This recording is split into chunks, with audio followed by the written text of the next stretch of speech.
এবং আমার সমবয়সী ও ছোটদের আন্তরিক ভালোবাসা জানাই। আবৃত্তি করছি কবিগুরুর সোনার তরী কাব্যগ্রন্থের অন্তর্গত সোনার তরী কবিতাটি।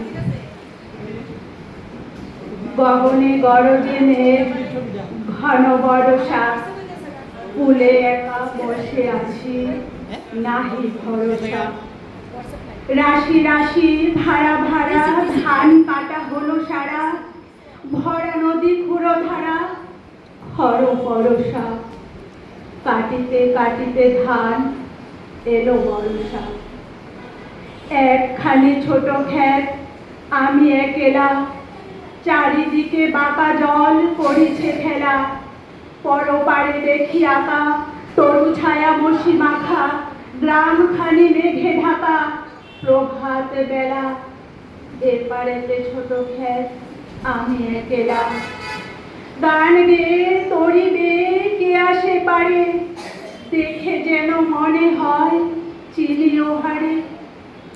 ভরা পালে চলে যায়, কোনো দিকে নাহি যায়, ঢেউগুলি নিরুপায় ভাঙে দুধারে। দেখে যেন মনে হয় চিনিও হারে। ওগো তুমি কোথা যাও, কোন বিদেশে? বাড়িতে ভিড়াও তরি কুলেতে এসে।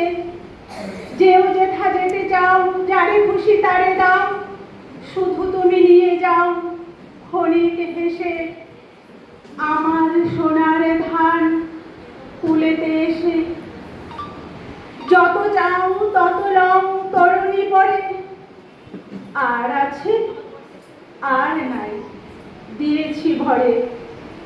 এতকাল নদী কূলে যাহা লয়েছিল ভুলে, সকলই দিলাম তুলে ধরে বিধরে। এখন আমারে লহ করুণা করে। ঠাই নাই ছোট সে তরি, আমারই সোনার ধানে গিয়েছে ভরি। শ্রাবণে গগনে ঘিরে ঘন মেঘ ঘুরে ফিরে, শূন্য নদীর তীরে রহিল পরি। যাহা ছিল নিয়ে গেল সোনার তরি। নমস্কার। ধন্যবাদ।